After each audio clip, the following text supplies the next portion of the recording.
guys, welcome back to Urban Rhino Tutorials. On this tutorial, I'm going to show you how to make a resin mica glitter ring. Two measuring cups here. And with resin, it is very, very important that you get exact equal parts.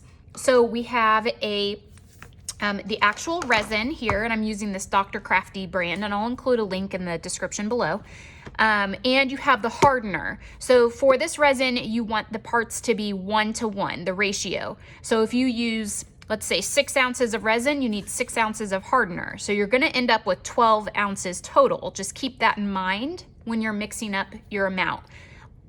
I've seen this with students, and I'm sure other jewelry makers have, if they're starting out with resin, have made this mistake, but they'll mix up, like a whole cup to do just a little letter, and it really doesn't take much at all. So be mindful of how much you use. Resin is obviously expensive and you don't want to waste it. So I'm going to open these up.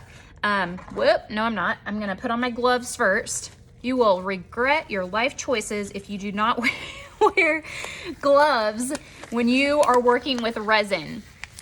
It's about the messiest thing ever.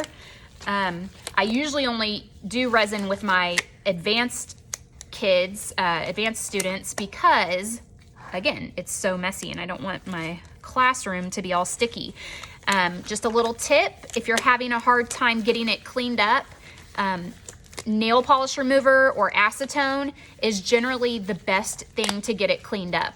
Lighter fluids sometimes will get the job done if you don't have access to any acetone, but that is usually the best. So again, I'm gonna do equal parts, and because I'm doing so many projects today, I am gonna go ahead and trying to get this off here.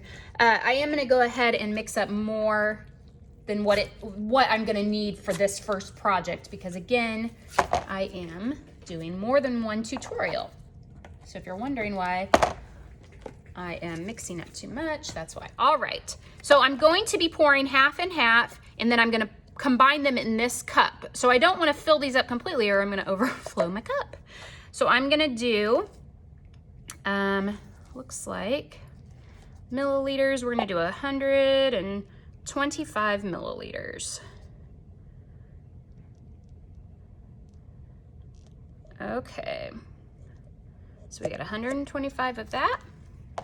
Lid back on so I don't dump this over and ruin everything.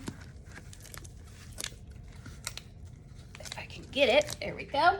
And then, so I've got 125 in here, which means I have to have, obviously, 125 in here as well. The hardener is a lot runnier. Okay, so we've got equal parts. Lid back on. And I'm gonna stir this, or I'm sorry, I'm gonna pour it into here, just like this.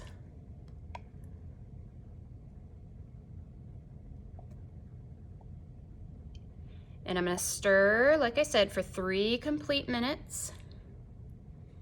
And from there, I'm gonna divide it up into some smaller cups, and I'm gonna have to work quickly because it will start to set up within about 45 minutes. All right, and we got a little more.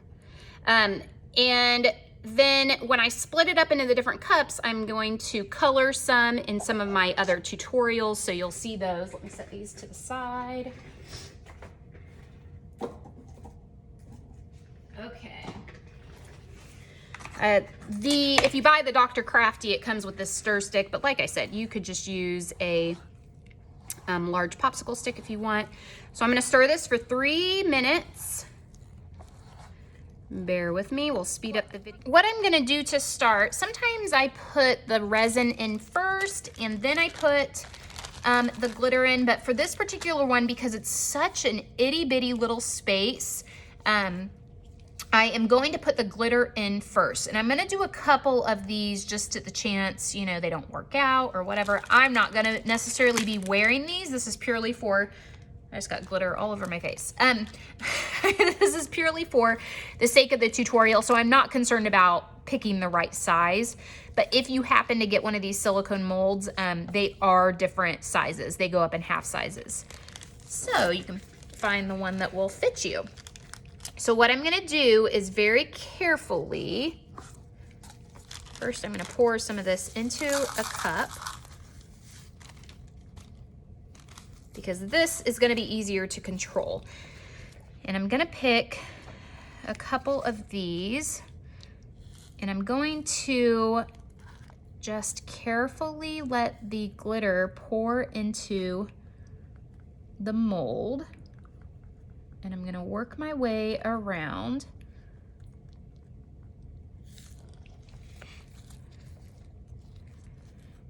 And the little gap is so tiny, but it's actually a bigger space in there than what you can see. And it's okay if if it goes, kind of overflows, it's not a big deal. So this is a combination. I have regular glitter in here. I have some mica glitter as well. If you're not familiar with mica glitter, it is like irregularly cut. I can't talk today. And I'm just gonna make sure I have enough. Yeah, I think that's sufficient.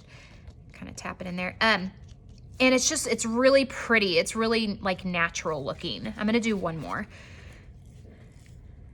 So I just like it for,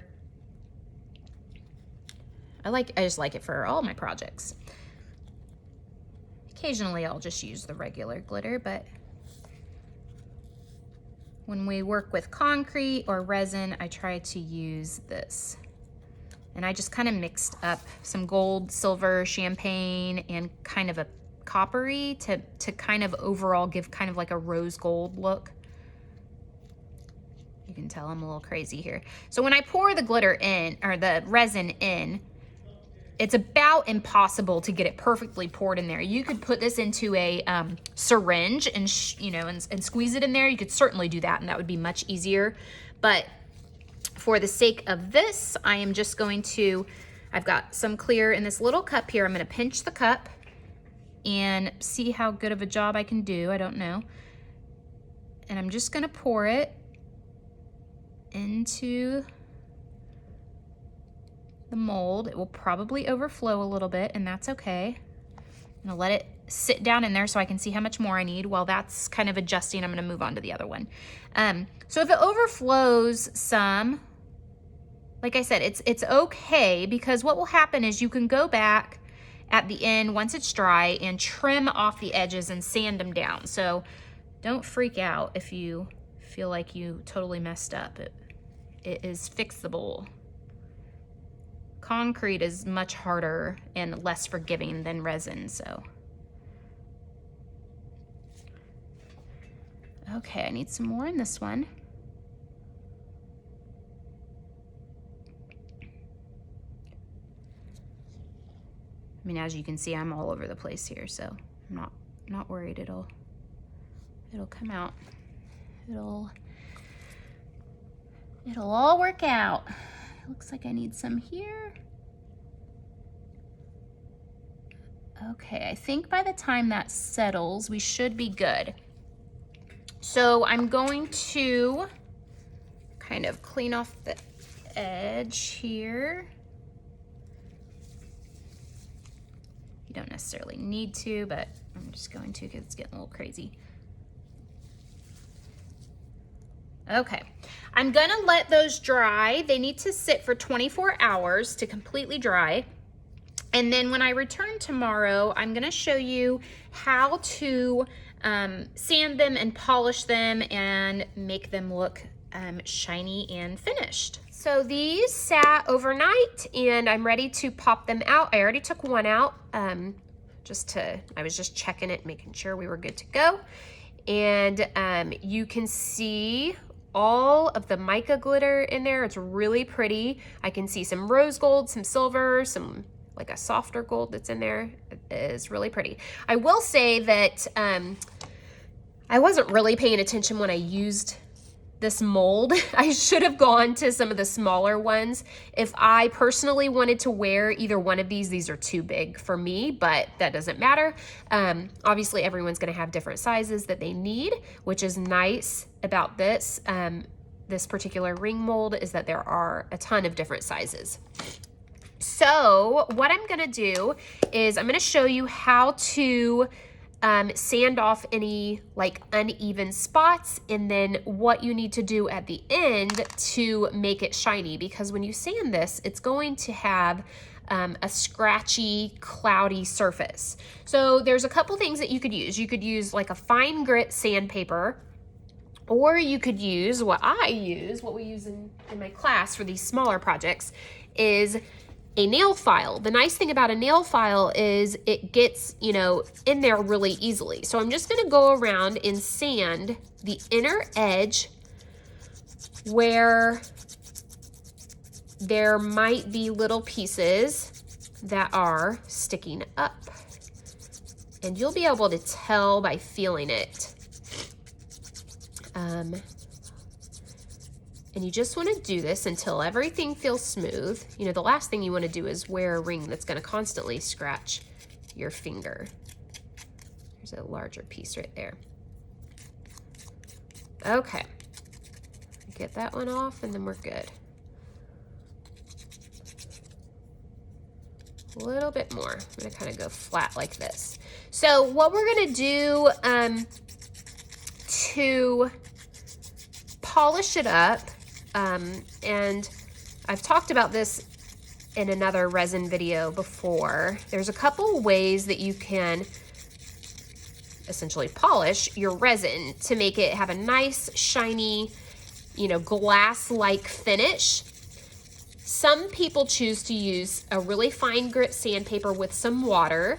I've seen some people polish it with nail polish.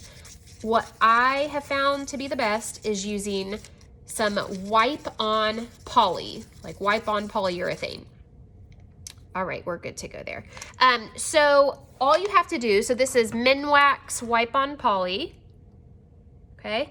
It says clear gloss. So even though it's gonna come out kind of a yellowy color, don't freak out. It will dry clear, and it goes on clear even. So you just, you know, turn some over, get it on like a cloth, and then all you're gonna do is just wipe it around on the ring, and it will just magically make it all shiny and so pretty. And you're just gonna set it back down or drop it like I did a couple times. It's getting a little slippery on me. Wipe off, you know, some of the excess, if there is any. Make sure it's nice and smooth like that. And then you'll just, you know, set it on something to dry. It's not gonna stick to anything. It's not, you're not putting enough on there to be concerned about it sticking, at least not on a ring. So that would just dry for an hour or so, and then you would be good to go. So really quite simple. If you wanted to tint the resin before you pour it, you could. These look really pretty with black resin and some gold leaf. Those are super pretty.